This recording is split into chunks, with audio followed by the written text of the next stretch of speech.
नमस्कार। आप देख रहे हैं स्पेशल कवरेज न्यूज। मैं हूं आपके साथ शिव कुमार, मेरे साथ हैं संतोष पाठक जी। स्वागत और अभिनंदन। बहुत बहुत धन्यवाद शिव जी। और स्पेशल कवरेज न्यूज के तमाम दर्शकों को नमस्कार। और देश में क्या बवाल मचा हुआ ये हम और आप सभी देख ही रहे हैं। वो पार्टी जो हिंदुत्व और सनातन के नाम पर सत्ता में आई थी, वो शंकराचार्य के साथ किस तरह से बदसलूकी कर रही है। और अगर आप सोशल मीडिया पर जाएंगे तो वो अतीत की याद दिला रहे हैं कि पिछली सरकार ने भी ये किया था। भैया, पिछली सरकारों ने गलती की थी तब तो तुम्हें चुना। आप उनसे इंदौर पूछ लीजिए तो इनके एक बयानवीर सांसद हैं निशिकांत दुबे, वो 84 याद दिलाएंगे। अरे भैया, कांग्रेस ने गलती की थी तभी तो कांग्रेस विपक्ष में। आप बताओ आप क्या करें। लेकिन इस बीच कहते हैं ना कि एक छोटी सी चिंगारी की जरूरत होती है। एक छोटी सी जीत आपको जीत के रास्ते पर ले जाती है, एक छोटी सी हार आपको हार के रास्ते पर ले जाती है।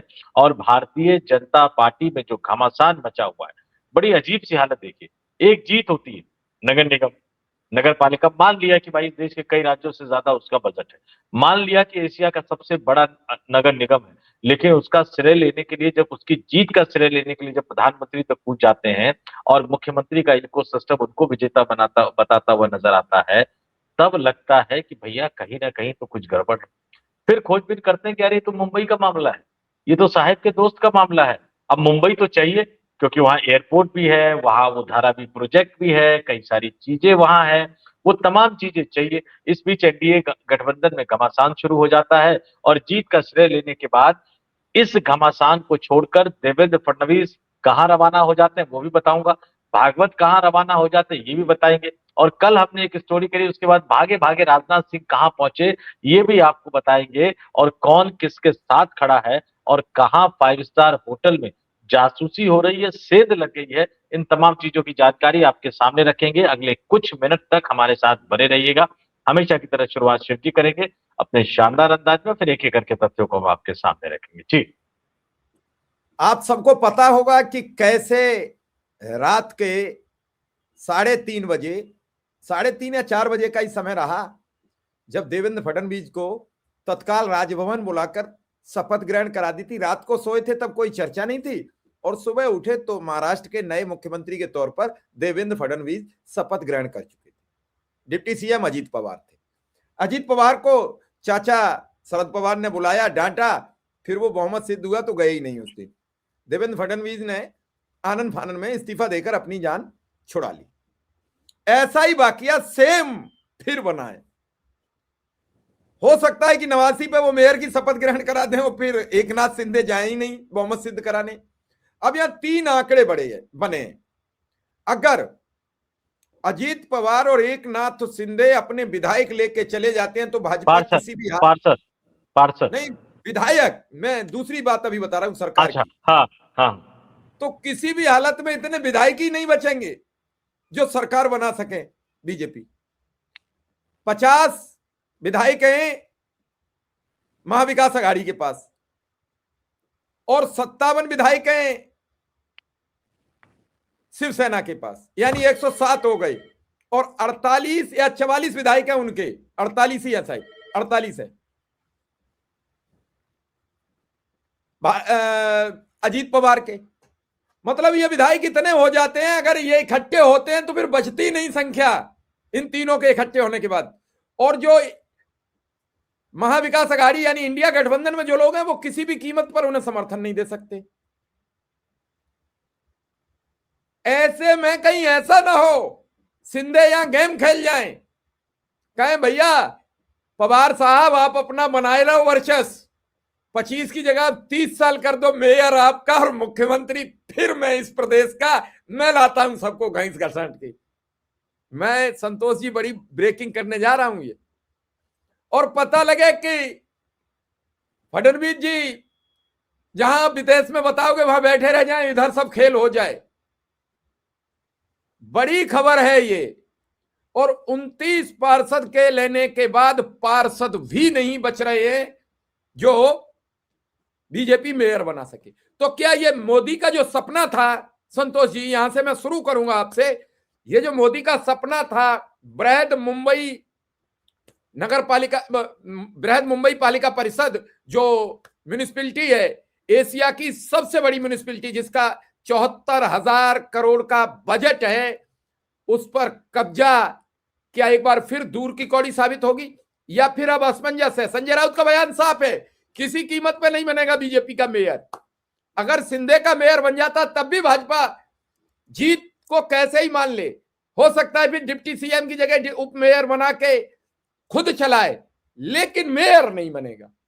संतोष जी, देखिए शिव जी, एक बात तो बिल्कुल साफ है कि बीजेपी की कथनी करनी स्टाइल तोड़ फोड़ की आदत, ये एकनाथ शिंदे से बेहतर अब कोई नहीं समझ पा रहा होगा, क्योंकि एकनाथ शिंदे तो बीजेपी के साथ मिलकर शिवसेना को तोड़े थे, लेकिन अब वो खुद फंस गए। उनको लगा कि यार बीजेपी उनके साथ ना खेल कर दे, तो वो अपने पार्षदों को, अब बेचारे के साथ दिक्कत है कि जैसे बीजेपी उनके विधायकों को उठाकर एकनाथ शिंदे को कही कि चले जाओ अपने विधायकों को लेकर गुजरात, फिर कहा कि चले जाओ असम। अब एकनाथ शिंदे के पास तो कोई सरकार अभी है नहीं, तो इसलिए वो 5 स्टार होटल में ले गए कि ठीक है भैया, 1-2 कमरे में रहेंगे तो कम से कम मेरी निगरानी में रहेंगे, और वो बड़े देख रहे होंगे कि भाई 29 के 29 है ना, कोई एक आध कम तो नहीं हो गया। तो ये एक अजीब सी गिनती उनको करनी पड़ रही है। लेकिन हम आगे बढ़ने से पहले मैं चाहूंगा कि आप जरा वो आंकड़ा बता दें, गोदी मीडिया वाला आंकड़ा नहीं, जो असली आंकड़ा है जरा वो बता दे। गोदी मीडिया तो कह रहा है कि बम्पर जीत, इस आंकड़े को विस्तार से देखिएगा और मैं एक एक करके बता देता हूँ। 227 सदस्यीय ये बीएमसी है, ये नगर पालिका, नगर निगम 114 बहुमत के लिए चाहिए। और जिस बम्पर जीत का राग अलापा जा रहा है ना, सब कर्म कांड करने के बावजूद भारतीय जनता पार्टी अपने दम पर सिर्फ 89 जीती है। दोबारा दोहरा देता हूं, सिर्फ 89 जीती है अपने दम पर। विपक्ष में अगर आप उद्धव और कांग्रेस को मिला ले तो दोनों बराबर ही पल रहा है। अब ये पलड़ा भारी कौन करेगा? तो बीजेपी ने अपने पलड़े में डाल दिया एकनाथ शिंदे के 29 पार्षदों को और अजीत पवार के 3 पार्षदों को। अजीत पवार जिनकी इलेक्शन मैनेजमेंट कंसल्टेशन कंपनी पर छापा मारा था, और एकनाथ शिंदे जिनके खिलाफ कई नगर पालिकाओं में वो काम कर रहे थे। यहां तक कि आरोप ये भी लगाए जा रहे हैं कि बीएमसी के इलेक्शन में एकनाथ शिंदे के 21-22 उम्मीदवारों को हराने में बीजेपी के एक बड़े नेता ने एक महत्वपूर्ण भूमिका निभाई है। और ये सोशल मीडिया पर एक बड़े पत्रकार ने लिखा है, जो बीजेपी और आरएसएस के ऊपर किताब लिख चुके हैं, काफी करीबी माने जाते हैं। वो निकल गया। अब ये सारा जोड़ने के बावजूद भी, यानी अजीत पवार को जोड़ने के बाद, एकनाथ शिंदे को जोड़ने के बाद, अभी तक उन्होंने समर्थन की चिट्ठी दी नहीं है, लेकिन जोड़ के बता दिया गया कि हमें ऐतिहासिक जीत मिली है। अब जरा उस ऐतिहासिक जीत की पोल भी खोल देता हूं। 114 सीट चाहिए बहुमत के लिए, और इन सबको मिला जुला के मिले हैं सिर्फ 118, यानी 4 ज्यादा सीट। दूसरी तरफ आ जाइए, दूसरी तरफ आप आएंगे, उद्धव ठाकरे 65, राज ठाकरे 6, कांग्रेस 24, शरद पवार 1, उसमें समाजवादी पार्टी के 2 जोड़ लीजिए, और ओवैसी साहब की पार्टी के 8 जोड़ लीजिए, वो पहुंच जाते हैं 106, यानी उनको बहुमत के लिए चाहिए 114। अब बिना एकनाथ शिंदे के, बिना अजीत पवार के बीजेपी अपना मेयर नहीं बना सकती। अब जो आपने दूसरी बात कही, सरकार वाली बात, बहुत ही दिलचस्प बात आपने कही निश्चित तौर पर, लेकिन यहां एक दूसरा सवाल मेरे दिमाग में आता है जो अजीब सा है। 2014 के बाद भारतीय जनता पार्टी 24 घंटे सातों दिन चुनाव के बारे में सोचती। बड़े से बड़ा सरकारी कार्यक्रम हो, देश के हित से जुड़ा मुद्दा हुआ हो, देश की भलाई से जुड़ा मुद्दा हो, देश पीड़ित हो, परेशान हो, ऐसे कार्यक्रम में भी बीजेपी के नेता नहीं जाते हैं अगर उनको दूसरे कार्यक्रम में जाकर चुनाव में फायदा हो। प्रधानमंत्री इसका परफेक्ट एग्जाम्पल है। न जाने कितनी बार, मैं सिर्फ एक घटना का जिक्र कर देता हूं। जम्मू कश्मीर के पहलगाम में आतंकी हमला हुआ, सऊदी अरब से प्रधानमंत्री वापस आए, लेकिन जम्मू कश्मीर नहीं गए, पहलगाम नहीं गए, वो चले गए बिहार, क्योंकि बिहार में विधानसभा का चुनाव हुआ। तो जब मेयर का इलेक्शन फंसा हुआ है, जब बीजेपी मेयर बना पाएगी अपना या नहीं, वो इलेक्शन फंसा हुआ है, तो जीत का श्रेय लेने के बाद देवेंद्र फडणवीस स्विट्जरलैंड रवाना हो चुके हैं कार्यक्रम में जाने के लिए। क्यों? क्योंकि मुंबई में साहिब के दोस्त के हित जुड़े हुए हैं, तो कह दिया भैया ठीक है, आ जाओ, अपने जिता लो, तुम जिसको भी मेयर बनवाना है बना लो, क्योंकि काम तो हमारा होगा नहीं, काम तो हमें करने दोगे नहीं, काम तो अपने साहिब के ही करवाओगे, तो ठीक है, आ जाओ भैया, जितवा लो जिसको जितवाना है। देवेंद्र फडणवीस का ऐसे समय पर मुंबई छोड़कर जाना अपने आप में बहुत कुछ कहानी बयां करता हुआ नजर आता है। उद्धव ठाकरे कह रहे हैं कि भैया मेयर जो है शिवसेना का बनेगा। संजय राउत कह रहे हैं कि असली खेला तो अभी शुरू हुआ है, बीजेपी का मेयर एकनाथ शिंदे भी नहीं बनने देंगे, और एकनाथ शिंदे वाकई नहीं बनने देंगे। आप समस्या समझिए भैया, कब तक आप किसी को डराते रहोगे या ब्लैकमेल करते रहोगे? उनके साथ समस्या ये है कि उनके नाम के आगे ठाकरे नहीं लगा है, यही उनका प्लस पॉइंट भी है, यही उनकी सबसे बड़ी कमजोरी भी है। उन्हें महाराष्ट्र की जनता के सामने बार बार ये साबित करना पड़ता है कि वो सच्चे शिव सैनिक है और बाला साहब ठाकरे के उत्तराधिकारी है। लेकिन जिस बीएमसी पर बाला साहब ठाकरे का कब्जा रहा, उस बीएमसी पर अगर बीजेपी का मेयर बन जाएगा तो एकनाथ शिंदे के लिए पूरे के पूरे महाराष्ट्र के हर जिले में समस्या खड़ी हो जाएगी और बाला साहब ठाकरे के सच्चे शिव सैनिक पूछेंगे कि ये क्या कर दिया। उनकी मजबूरी को समझिए, इसीलिए वो बीजेपी को कह रहे हैं कि 2.5 साल का मेयर हमें दे दे। लेकिन बीजेपी तो देने को कहां तैयार है। भैया उद्धव ठाकरे के साथ गठबंधन क्यों टूटा? क्योंकि आपने विधानसभा चुनाव में वायदा किया चुनाव जीतने के बाद उद्धव ठाकरे को चीफ मिनिस्टर बनाएंगे, लेकिन चुनाव खत्म होने के बाद आपने उद्धव को मुख्यमंत्री बनाने से इनकार कर दिया। उद्धव दूसरी तरफ चले गए और बाद में वो शरद पवार और कांग्रेस के समर्थन से मुख्यमंत्री बने। उसी तरह की स्थिति आ रही है कि अगर एकनाथ शिंदे दूसरी तरफ चले जाएंगे, मैं फिर से दोहरा रहा हूं, तो वो अपना मेयर तो बना लेंगे, लेकिन जो आंकड़ा आपने रखा दर्शकों के सामने, वो महाराष्ट्र की सरकार को भी गिरा देंगे। ये अपने आप में महाराष्ट्र की राजनीति बड़ी ही दिलचस्प राजनीति हो गई है और इस राजनीति को समझना अपने आप में बहुत जरूरी है। कौन किसके साथ है, कौन किसके खिलाफ है, ये एक दिलचस्प लड़ाई शुरू हो गई है। जो मैंने अभी आपको आंकड़े बताए वो एक बार फिर दर्शकों को बता देता हूं। 57 शिवसेना शिंदे के विधायक हैं और 41 हैं एनसीपी के, यानी ये हो गए 98 और 50 148 संतोष जी। और 148 के बाद जो विधायक चाहिए 145, वो बचेंगे ही नहीं। विधायक 148 के बाद 145 बचते ही नहीं, क्योंकि टोटल विधायक 288 है।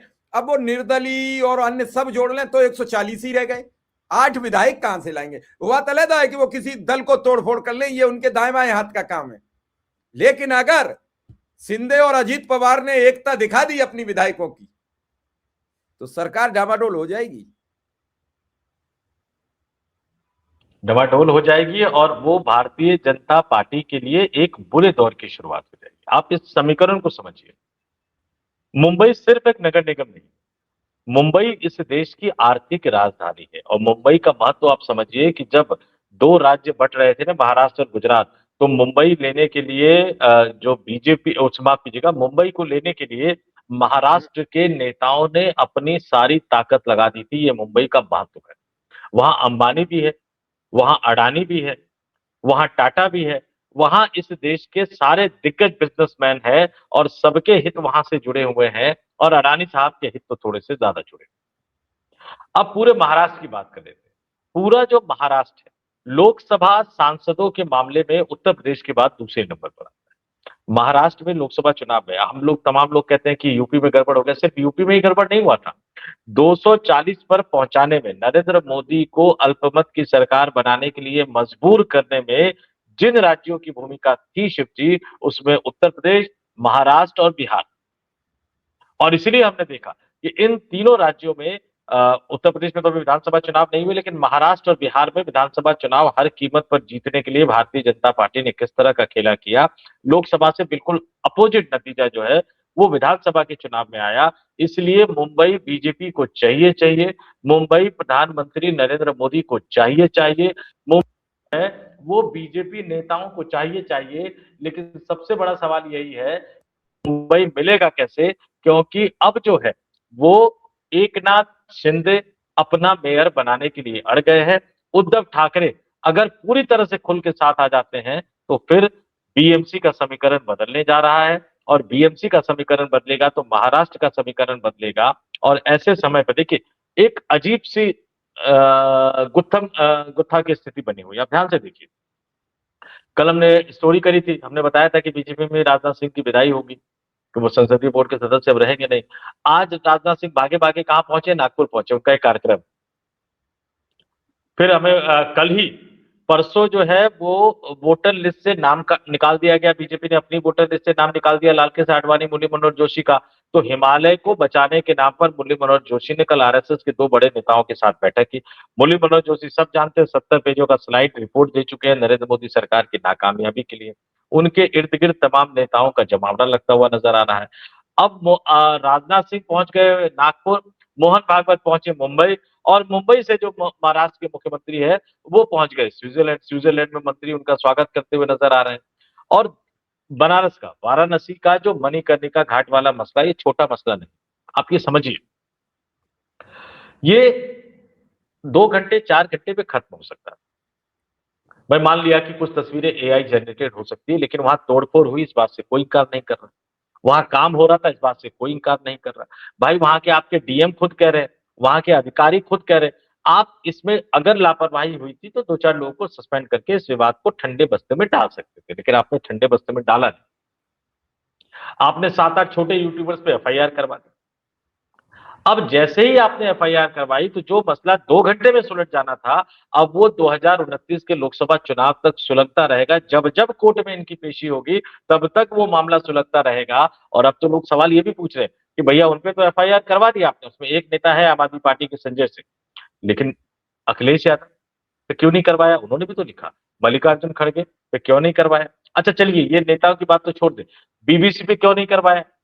आज तक पे, दैनिक भास्कर पे, उन अखबारों पे क्यों नहीं करवाया जिनको आपके पीआर डिपार्टमेंट के लोग व्हाट्सएप वाली जो आदेश होता है वो भेजकर कहते हैं नहीं महाराज जी का ये है, जरा इसको पब्लिश कर दीजिए, वो कर दीजिए, उन पे क्यों नहीं आपने एफआईआर करवाया? क्योंकि मकसद आपका इस मामले को दबाना नहीं था, मकसद आपका इस मामले को सुलगाना था, भड़काना था। सुलगा दिया, भड़का दिया। और ये जो इलाका है ये उसी विधानसभा में आता है जिस विधानसभा में पिछली बार लोगों ने जो है वो मोदी साहब को बहुत ज्यादा वोट दिए नहीं थे। इस बार और कम हो जाएगा तो उनके लिए सांसद बनने का खतरा पैदा हो जाएगा। तो योगी आदित्यनाथ मुश्किलें घटाने के बजाय बढ़ा रहे हैं। प्रधानमंत्री अपने संसदीय क्षेत्र में भी फंसे हुए हैं और अडानी साहब का भी ध्यान रखना है उनको। अब अडानी साहब का जहां हित जुड़ा हुआ है उस मुंबई में मेयर का इलेक्शन फंस गया है, और मेयर बनवाने की बजाय, मेयर के चुनाव में बीजेपी की जीत को सुनिश्चित करने की बजाय मुख्यमंत्री विदेश चले गए। मुख्यमंत्री क्यों चले गए ये समझ में नहीं आया। जिसकी जिम्मेदारी, जिन्होंने हार जीत का तिलक लगवाया, जीत की माला पहनी, और फिर वो विदेश चले जाते हैं। एकनाथ शिंदे उधर चले जाते हैं। एकनाथ शिंदे कैबिनेट की बैठक में नहीं आते हैं, क्योंकि जब वो अपने पार्षद लेकर ताज होटल चले गए तो फिर फडणवीस ने भी अकल लगाई कि चलिए साहब कैबिनेट की बैठक बुला लो, उसमें तो आएंगे ही अजीत पवार। और उससे 2 घंटे ही पहले अजीत पवार ने यह ऐलान कर दिया कि यह सरकार भ्रष्टाचारी है, अपनी ही सरकार को भ्रष्टाचारी बता दिया। और उसके बावजूद कैबिनेट में ना आना, 29 पार्षद लेके होटल में जम जाना। आपको याद आ रहा होगा वाकया कि जब सरकार बन रही थी और वो मुख्यमंत्री थे तो उनकी तबीयत खराब हो गई थी और वो निजी विमान से सरकारी से अपने गांव चले गए थे। खेतों पे घूम रहे थे, पत्रकार पीछे पीछे घूम रहे थे, बता नहीं रहे थे कि हम इस्तीफा कब देंगे। अंततः वो आए लौट के, फिर इस्तीफा दिया। अब इस बार तो मेयर ही का चुनाव है और उनके लिए ये करो मरो की स्थिति है। नाराज तो कई दिनों से चल रहे थे, बार बार अमित शाह उन्हें समझा रहे थे, अभी भी वो नाराजी है। अब हो सकता है उनका बेटा केंद्रीय मंत्री बन जाए, ऐसी भी सौदा हो सकती है, और कुछ भी हो सकता है। उनका बेटा जिस दिन केंद्रीय मंत्री बनेगा उनके सारे सांसद भाग जाएंगे। जैसे उपेंद्र कुशवाहा ने विधायक नहीं होने के बावजूद अपने बेटे को मंत्री बना दिया बिहार सरकार में, तो सारे विधायक भाग गए ना। अब विधायक उपेंद्र कुशवाहा के ना भोज में जा रहे हैं, ना पार्टी में जा रहे हैं, ना उपेंद्र कुशवाहा का मोबाइल उठा रहे हैं। उपेंद्र कुशवाहा से उनके विधायक बात ही नहीं कर रहे। जिस दिन एकनाथ शिंदे ने अपने बेटे को अपनी पार्टी के कोटे से मोदी सरकार में मंत्री बनवा दिया, उस दिन उनके जितने सांसद है वो निकल जाएंगे उद्धव ठाकरे के रास्ते पे। देखिए उनके साथ दिक्कत बड़ी है। और मैं एक चीज मानता हूँ शिव, देखिए ये मेरा व्यक्तिगत मानना है, पार्टी बने पार्टी रहे, कौन सी पार्टी जाए, ये मैं नहीं मानता। लेकिन ये मेरा व्यक्तिगत मानना है कि परिवार को तोड़ने वाला, दल को तोड़ने वाला नेता बहुत लंबे समय तक आगे बढ़ नहीं पाता है जब तक कि उनके साथ पूरा का पूरा कुनबा एकजुट ना हो। 2-3 चीजें आप समझ लीजिए। सिर्फ एक चंद्रबाबू नायडू है जो सफल हुए, क्योंकि चंद्रबाबू नायडू के साथ तेलुगु देशम पार्टी का पूरा कुनबा, उन्होंने बगावत की अपने ससुर एनटी रामाराव के खिलाफ, लेकिन एनटी रामाराव के बेटे, एनटी रामाराव की बेटी, एनटी रामाराव का परिवार, पूरा का पूरा परिवार चंद्रबाबू नायडू के साथ था, इसलिए वो सफल हो पाए। नहीं तो बाकी पार्टी तोड़ने वाले, परिवार तोड़ने वाले कहाँ हैं? कल्याण सिंह को वापस आना पड़ा, उमा भारती को वापस आना पड़ा, प्रहलाद पटेल को वापस आना पड़ा, शिवपाल सिंह यादव को वापस आना पड़ा, अजीत पवार भी आज नहीं कल तो वापस आ जाएंगे, चले जाएंगे, जाना पड़ेगा। और एकनाथ शिंदे भी, जो मेरे सूत्र ये बता रहे हैं कि आज नहीं तो कल, क्योंकि चीजें दिमाग में चलने लगी है, आज नहीं तो कल उन्हें वापस शिवसेना में ही जाना पड़ेगा। और हो सकता है कि अब उद्धव ठाकरे पहली वाली गलती ना दोहराए कि मुझे मुख्यमंत्री बनना है। अब चीजें बदल गई, क्योंकि बीजेपी को आपको बीजेपी के तरीके से ही मारना होगा। तो ये सिर्फ मेयर का मामला नहीं है, बल्कि अब तो ये सरकार का मामला बन गया है। और उद्धव ठाकरे अगर थोड़ा सा दिल बड़ा दिखा देते हैं तो समझिए कि महाराष्ट्र बीजेपी के हाथ से निकलने जा रहा है। सिर्फ मुंबई नहीं, बल्कि पूरा का पूरा महाराष्ट्र बीजेपी के हाथ से निकलने जा रहा है।